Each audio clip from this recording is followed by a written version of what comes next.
going on, and I'm currently still registering owners. There's been a change as far as public housing. No, I'm talking about private housing, or I'm sorry, specifically Can I please. finish? Thank you. The policies behind the public housing, those policies have changed. I'm not privy to that information. I can't give it to you because I don't know it offhand. But to my understanding, they are not stopping anybody in public housing anymore. They're probably trying to figure out other ways of keeping those buildings safe. But in privately owned buildings, clean halls is still going on. So in order to, I'm sorry. Let someone else ask a question. Does anyone else have any issues they'd like to bring up? Okay, Marcy, then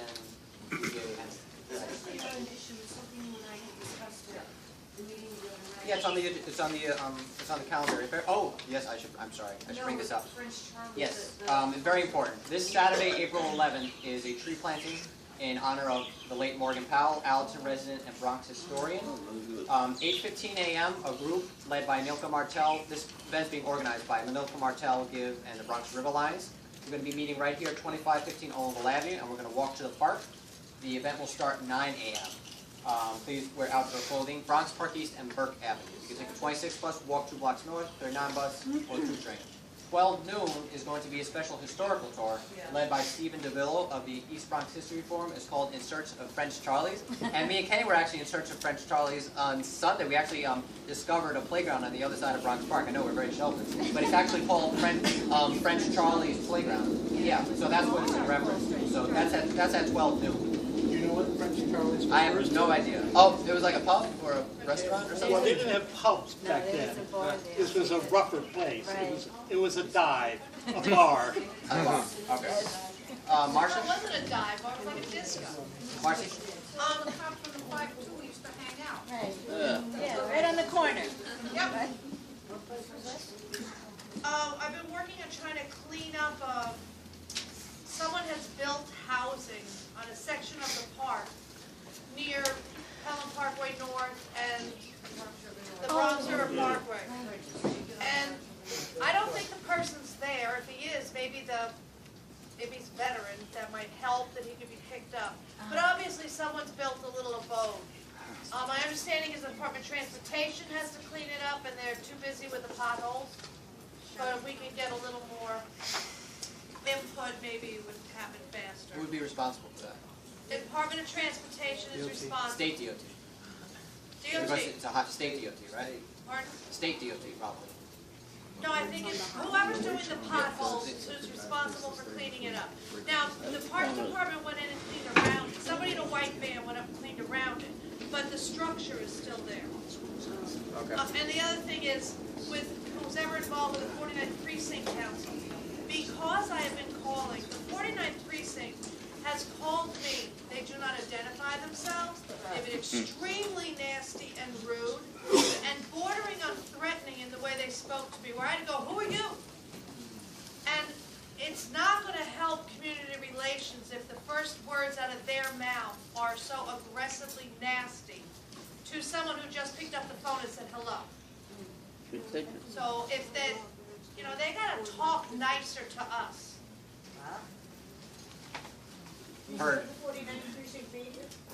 Yes, I was. Okay, we gotta move on. I spoke privately with the captain about another issue. And truthfully, I wasn't too happy the way he dismissed me then, too. So, I think you should bring it up to the gallery. I hate that. What gallery? Anyway, we gotta move on. Evelyn? I have a question. Remember we had issue before U-Haul, the area in U-Haul with activity, late night activity. Is that still continuing? Is it? Or it is? I know my son saw a tranny in the area not too long ago. So What time? What time? What time was that, Evelyn? Evelyn, what time was that? Evelyn, what time was that? Oh, I don't know, some night. I forgot what night it was. Like midnight? Yeah. It was, no. Okay, we sent a letter to you, Paul. Obviously, it didn't get fixed. We'll follow up on it. All right. Yeah. What's up? Quickly, ASPC is sponsoring a bus. Okay. Can we hold it for like 8:30? Okay, no problem. Okay, just remind me. Okay. I will. All right. Okay, we'll hear it. All right, so we have a couple more updates from our board members. Kenny with Discovery for Justice. Okay. Tomorrow, there's going to be a meeting of Discovery for Justice at 1513. What's the street? Grand Concourse? No. Huh? 1513 St. Lawrence Avenue. The home of Carmen Rivera. It's off of East Tremont. It's at 6:30. At 6:30 to 8:30. They're going to be discussing, because we couldn't have the space that we usually have, and they had postponed the meeting on Tuesday. It's off of East Tremont, not too far from White Plains Road. So the 39 bus goes by there, and then the switch, or you could take the 31 bus. 39? Yeah. Yeah, or you could take the train to 180th Street. You take the 39 Right. bus It's to like where? 6 blocks shut, you know. Yeah, so no, that's it for Hazel, you have updates concerning housing? Yeah, well, I again, at the 49th Community Council meeting, the crime prevention officer brought up an issue that we're having on the south side. Apparently on Wallace Avenue, there's been a pattern of burglaries going on. And we're just I'm sorry that it happened, but I'm hoping it stays on the south side. So I want to give you guys some tips, because apparently they've been getting in through the windows. I know that we've had a couple of teases with warm weather, and spring and summer is coming around. A lot of people leave their windows open when they go to work. I don't know why. Maybe they want the apartment to get fresh air. But that is the #1 way that people get into your house. They will climb on the fire escape, and if it's the window next to the fire escape, they're acrobats. They will find a way to jump on that windowsill and get into your apartment. If you have an air conditioner, don't think you're safe, because they will jump on the air conditioner, bring down the top window, and get in that way. These people have no fear. They've been doing this for a long time. They know every which way they can get into your house. If you leave your apartment, make sure that all your windows are closed and locked. Because when they see that your window is locked, they're going to go to the next person who left their window open. The other way that they get in, of course, is through the front door. You should always have at least 2 good locks on your door, and a bar. It's an L-shaped bar that prevents them from jimmying the door open. And the kind of lock that, at least one of the locks should be what we call a jimmy lock. It's not jimmy proof, but it's better than nothing. And it's the kind of lock that interlocks, so that they can't force it open like that. But please, when you leave your homes, lock your windows. Lock your windows, because I know the warm weather is coming.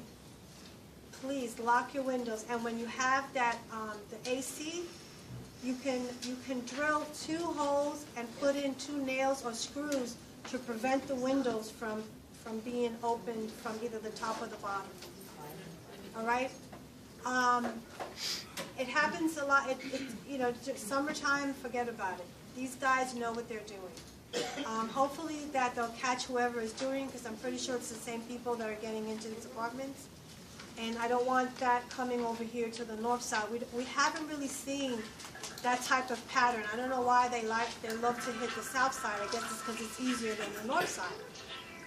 But we just, we don't want you to get burglarized, because, it's very stressful when you walk into your apartment and you see your apartment ransacked.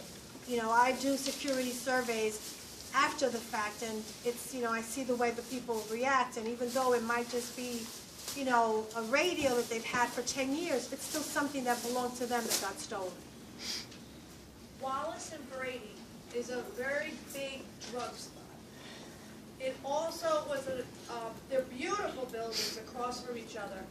that were recently sold, new landlord, he renovated a lot of stuff that hadn't been done in a long time. And I brought this up months ago, but the state is paying higher than going rent, and they're depositing people that they're discharging from the mental institution, Kirby, that was shut down, sex offenders, not just sex offenders, but minor criminals that are considered safe, minor mentally ill people that are considered safe, and those two buildings have a lot of people have been placed there. Are you talking about Brady Court? No. Across the street? Across the street, they're beautiful, big buildings, very large apartments. I've been in it. It's nice. I'm surprised because That's Wallace Avenue building, right? The back doors that's across from the school? No, On 105? they're on Wallace and Brady. They face each other. They have big courtyards. It's a much older building. They're beautiful buildings. Yeah, I Mimi's know. building, where Mimi lives. I know which one you're talking about. I know because my daughter placed people there. She was a social worker for the state. Unfortunately, there's really nothing that we can do to prevent landlords from renting to whoever they want. But the state could stop paying the landlords more money. They're not, you know what, they're not going to do that. They're not, that's what I'm saying, there's really nothing we can do, nothing that can be done. It's an incentive for the landlords to rent to these programs because they do get sometimes triple the amount of rent that a normal tenant would pay. And what happens is, and this is something that I've been fighting Albany about, is once that apartment, like let's say I move in, I am in a program, the rent was $600, I move in, it's now $1,500, I move out because I can't, my program is probably going to end, I can't afford it. That apartment doesn't go back down to whatever the rent is supposed to be because now it has been registered at $1,500, and let's say Donald moves in, Donald doesn't know any better. He's going to start paying that $1,500. He doesn't know that he's being overcharged. And from then on, the rent is going to be based on that $1,500. And in a couple of leases, that is going to be deregulated. This happens all the time. It happens with Section 8. It happens with all the other programs that come in. I'm not saying that people don't deserve to live in a nice place. Everybody does. But the landlords should be held accountable. Once those programs move out, those rents should be reduced to whatever it is that they're paying so that the next tenant that comes in is not overcharged. I've been fighting and screaming about this for the last 10 years because it's notorious with Section 8, even though Section 8 is now getting wise to it. But it's too late because we've lost so many apartments to deregulation because of this. And it's really a shame because, we're preventing, the middle class from moving up because they can't afford this. I have two co-workers that were looking for apartments, and I called every single person that I knew. Their rents were outrageous, and then they want you to make triple what the rent is supposed to be. Like, really, in the Bronx? It's not going to happen. This is not Manhattan. But I will be hopefully taking a bus to Albany to fight for the rent regulations. I'm pretty sure they're going to be extended again because it would be insane not to. But we don't want to lose any more of our rights. Every time these rent stabilization laws expire and get renewed, we lose something. And the reason why is because tenants, we have millions of tenants in New York City. And we own, in 1997, we only had 6,000 of them in Albany. It's ridiculous. The landlords, they're not afraid of us. The politicians are not afraid of us because these landlords give them a lot more money than we do. I mean, we don't have it. But we have the numbers. I don't understand why every single freaking tenant in New York doesn't go to Albany when they're supposed to fight for their homes and their rights. Well, we shouldn't have to go to Albany either. I mean, people work and they don't get time off during the day to Well, take you know a big what? trip up That's to that Albany. one vacation day that you should hold on to and go up there because your rents are going to continue to go up and your rights are going to continue to go down. And it's I'm really telling hard you to get right the now. information about when this is happening and Well, we're gonna Our let you elected know. officials don't organize us to do this. They're not going to. It's up to us.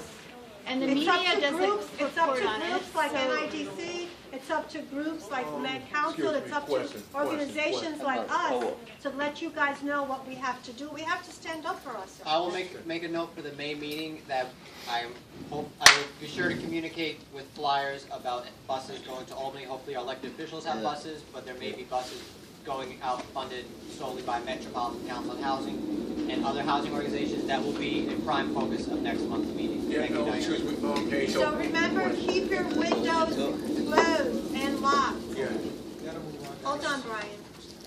So I heard a rumor that the 49th has a program where they'll actually come to your home to check your home out for security. They do. My office does that also. Okay. That's, And NIDC. yeah. Sorry? And NIDC. we also have a program. And when's the next date? We got. I'm sorry, I'm taking too long. We also got funding from Senator Klein to do a fire prevention initiative. And one of the things that we're doing is we're installing peepholes for senior citizens. You know, sometimes these peepholes, and I don't know if I spoke about this before, but they're too, even mine is high. And, you know, our senior citizens sometimes can't reach them. And what we're doing is we're installing them at eye level. And they also offer a better view of who's in front of your door. So if you know any seniors, let me know. I will be more than happy to go. Not me personally, but I would be happy to arrange our person to go and install a peephole for you. I have a question too. My building, I can't see through my people, they're very arrogant about me. So I'm going to call them, because it's a co-op, it's straight place. And I'm gonna call them to see if they'll let me do that. Because they were adamant about moving the people, because they're cheap. And they don't. Well, we just go and do it. We don't ask for permission. As long as the tenant allows us to do it, we do it. Because this is for their benefit. I don't care about the building. I don't care what they think. Last question, Brian and Jerry. Yeah, I want to know if the orders apply to co-ops. When's the date going to be for? I'm sorry? Does this information that you're telling apply Co-ops to are a little co-ops? trickier because sometimes you live in an apartment that's owned by somebody else. So that's something where we would have No, to I own actually get permission. I'm talking about me, I own it. Okay, so we can talk. Okay. Brian? So when's the next meet, when's the next date for bus trips? We're going to find out. We'll have that We're gonna find information. out and we're gonna. Next do meeting, it. we'll Next month, I'll send it out She to had her everyone. hand. May 14th. do you know anything about the two bus stations that were broken on Wallace and then Williamsbridge on Parkway South? I was walking late from work and both broke the glass, both bus stations. Did you hear about it? No, Wallace and what? Wallace and Palm Parkway South, and then the following night, Williamsbridge Road and Palm Parkway South. I'll look into And there was that. glass all over the street. Last question, right here. Thank you. Thank I you. want to know a question about for work for people with disabilities. Oh, yeah. Because there's a lot of people that are disabled and they can't, we're looking for work and. We're gonna give you we'll give you. Thank you, guys. Thank you so much, Hazel. I'm sorry, guys, we have a long agenda today, so that's why, we had to, and I just wanted, we acknowledge our state committeeman. I want to also acknowledge, our district leader, my successor, Andrea Siegel. So, we come well represented, and, I think that in the last 3 years that we've been operating, it's grown exponentially. We're here. We're grassroots. We're diverse. We're after the differently abled, LGBT, everybody, disability, animal community. We're here because we need something to happen. We need something to change. So we're all in it. My mother used to say this: politics is local. Politics is who gets what, and if you're not at the table, you're on the menu. So if you care about your rents, if you care about where you live, you got to get involved and you got to go to those meetings. So without further ado, our special guests hail from our region. Like this organization, Senator Ruth Hassel Thompson had a big part in always organizing. These things get printed. We do everything possible to support our community association. And as we partner up with Pelham Parkway South, Neighborhood Association and Van Ness, North Park. All of our groups, we're here. Shh. Thank you. All of our groups here are endeavoring to make it better. So our special guests, which I want to bring them over, Allison Turkin, Margot Ruins, and Mark Ramos. They represent a group called Big Farm, and they are here to really, show us a different way. As some of us are trying to trim down the extra tonnage. We're trying to eat better, do better things. Cut, we're not going to cut everything overnight, but instead of having the whole donut, I have a half a donut. So we're working on it. More vegetables, more fruits, and we're looking at organic versus inorganic. But without further ado, Big Farm. Give a big hand. We have time, so take your time. Hi, everybody. Hi.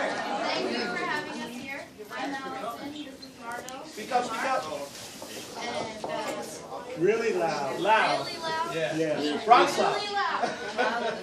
Really loud. Thank you. So we thank you for letting us come in and get into your group and be us. We've been working with Penny, we've been working with Grace and Raphael. So what we're trying to do is we're trying to get everybody to take a little bit of perspective, a different look about all the food that you're eating and how you're eating, what you're eating, why you're eating it, where it's coming from, why it's important. Because you might not think that it's important, but it's actually very important. And what's going on with the food system, in addition to all the other issues that we have going on as we listen to the agenda of things that are happening here, food is something that's really critical, and it's universal to all of us. We all eat, no matter where we come from, no matter what we do, we all eat. And what you put in is what you get out of your body. So if you're not paying attention to what you're putting in, then that's where all kinds of other issues and problems develop. So how do you address those things? It's a huge issue. So our first steps are doing things like coming and getting involved with organizations and doing things like we're going to go to Seton Falls and Zimmerman Park and we're going to clean the parks and we're going to start a first stage process of putting in things that are perennial and edible. For example, things like mint will grow over and over. You plant it one time and it'll grow over and over and over. Then you're walking in the park and you say, hey, I know this mint because I helped plant it. And I can cut it and I can make tea from it. It's always there for you. It's free. It's good for you. And it's just a different way to look at things. So that's basically our premise for these two things. We want to just start creating awareness. We're going to be working with the schools in the Bronx in particular. We have a lot of connections with the school system in the Bronx. So starting next year, we'll be doing programs that work with kids, teaching kids the value of if you've ever planted a seed and you watch it grow, and if you ever did that in school, like I know I did, and it's just a magical experience. You don't realize that you plant a seed and that becomes a plant and that grows a tomato and that becomes your dinner or something that you're used to that you eat. So we hope that everybody's going to get involved. If you come to the park, we're going to have t-shirts, we'll have all kinds of stuff. I actually also, in addition to that, work for Starbucks, which is they have been super supportive of us. They will be there also helping. There's going to be two events on the 19th and the 25th. We have information, and we'll leave information here. It is on our agenda. And Zimmerman Park. Zimmerman Playground and Zimmerman Park. Seton Falls Park and Zimmerman Park. Earth Week. The park that is in this neighborhood is Zimmerman. Remember, Zimmerman Park, April 25th. Saturday, April 25th. Olinville between Allenton and Britton. That is like the playground for the people who live, for the residents of the Allenton Coops Parkside houses, as well as people on this end. The point is to bring awareness to the situation. So you get the community to come out, and just like any other project that you want to rally the community around, you want to think about people. I know that after we were here last time, we spoke to Grace. And you have flyers? We're going to have it. We're going to have it. We're going to have all this stuff. It's on, and it's also on your agenda.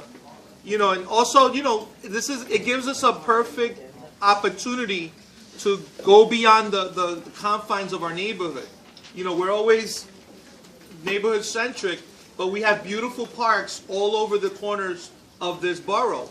And a lot, just like Bronx Park East has been like sort of a stepchild of the parks department, we're trying to educate people to the parks that are right near us. So on Baychester and 233rd is a beautiful park with a babbling, you know, the babbling brook, and there's a whole, you know, so it's a whole wilderness out there that we could really explore. So we actually, you know, Earth Week, the senator, you know, has been working very diligently with Dig Farm, with BPECA, to make sure that we all work together into doing this.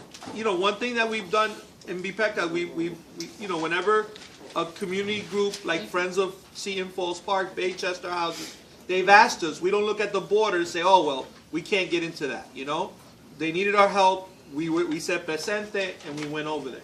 I'm sorry, go ahead. No, Kim. no, you're Allison, can you speak louder? They're having trouble hearing Yes, you. I will speak louder. Speak to the person in the back row. Yeah, don't speak to me. I can hear you. Don't speak to a person in the back row.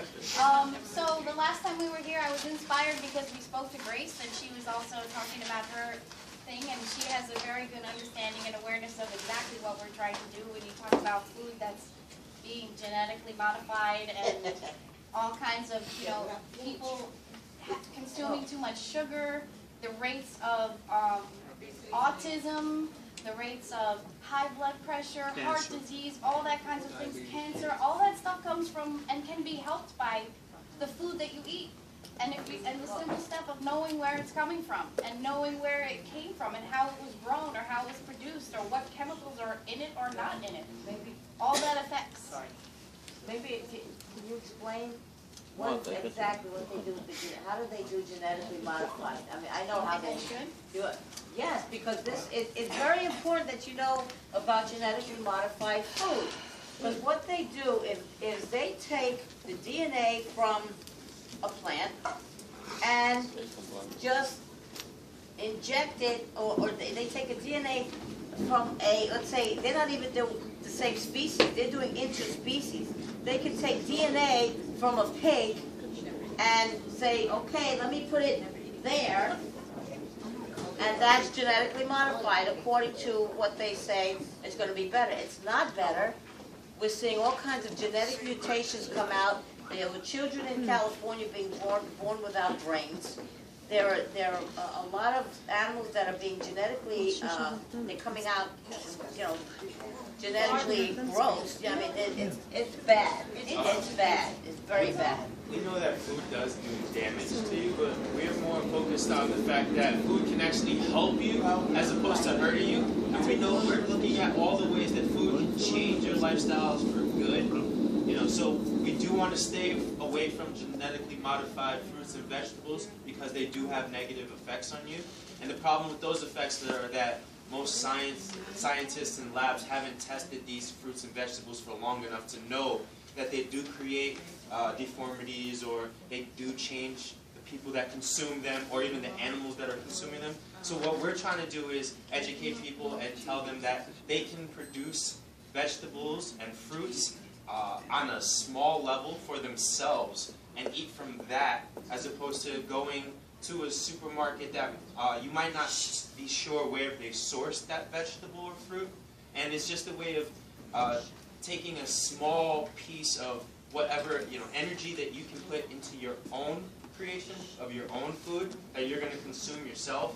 And for people that cook and shop for children, it's really important that they're aware, because the children don't have as much choice in their diet if they're not prepping the food themselves. They might have the knowledge from school and learning about genetically modified vegetables, but they're not necessarily cooking it. So it's important that parents and adults that are part of this community are aware of these things so that they can prepare the foods for these children and so that they can live and grow to be as healthy as we normally were once before we started testing and changing the way we grew our foods.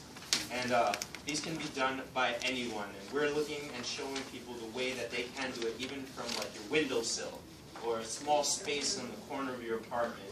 You don't need a farm or necessarily a supermarket to change your entire diet. You can start on a small scale by even showing up next month, or actually in 2 weeks, and helping us plant mints and berries, because just those mints and berries can do something for you. It's a source of natural sugar. The source of mint is a digestive aid. It helps you in many ways. It can only help you if you do it, from the natural source, as opposed to getting it from a different place. I know right now that anytime I have a stomachache or a toothache, I'll take fresh mint and I'll chew on that. And it does relieve me in some way. And that's better than taking something that I run to CVS for and not sure what it's doing to me later. When you guys go out, is it going to be fenced off the area that you're going to use, or is it just going to be out where anybody can? It's a two-part question. No problem. Or is it where, it's going to just be out or open where whoever wants to, after they plant it, just snip some mint, or it'll be out? That's the idea. So there's 2 parks, and in both parks we've planned it thus far to be open to anyone at any time. See, in Falls Park, we're planting along trails that are not blocked off. Okay, I'm sorry. Not that I get that, but the other thing I wanted to know, I thought that if somebody wanted to just start to plant something in the public park, can you do that? Well, and then there's mulberry bushes. Can we just take from that? Of course, why not? I mean, that's. Because I thought I read somewhere that you're not supposed to pour it. That's not really foraging. You do have to be cautious no matter what, because you don't know if anyone else is throwing something near it or contaminated it somehow. No, you know what the thing is that it's not going to be a sectioned off thing like that. Specifically about the foraging, the idea, the concept behind it was the first stage of this until you get a more fenced off area where you do more high-end vegetables. If you walk into Seton Hall right now, there's no red berries and everything going on. So we're just talking about identifying, putting a bunch of them in a certain space, maybe a bunch of mint, a bunch of rosemary, things that are perennial that will grow all the time, but not really changing the landscape. It's something, you're right, it's more on the terms of a foraging effort at this point. Okay. But, so you can go in and you can snip in the state, and it is for everyone, but it's not specifically like a design out. So if I wanted to go to a farmland, a little area, just change something and plant some deal. Well, Palmari is a little different. This is actually like woods almost. So it has wooded trails and things like that. It's not just out, and we're not necessarily digging into, we're going to clear an area that you'll be able to plant things that are going to sustain themselves, so you're not adding anything to it, and then you basically just continue to grow on their own. So, Does the Parks Department give permission for this? Yeah, we've been, the Senator's office has been working with the Parks Department and DIG and BPECA. We've been having site meetings. We've been going over what's going to be able to do, but this is truly a revolutionary kind of way of doing things. We want to have, what we've been doing with BPECA vis-a-vis Bronx Park, but it's my park day. We've been cleaning it. We've been painting over graffiti. And now we want, we've been planting trees and doggy-do mitigation, and hopefully, so what we're trying to do here is really make the park truly accessible, edible, if I will, if I can, where we can say, hey, this is safe, we can eat this, and this is part. We don't want everyone taking the whole shrub of mint, but take a, what, Frank? No, it's not so much farming where we're not going to bring a tractor or anything like that. Well, we're going to be, what we're going to do is just make it, we're going to, perennials and herbs and spices and things like that. We're going to cordon off little sections so we can have an opportunity so people can be next to nature.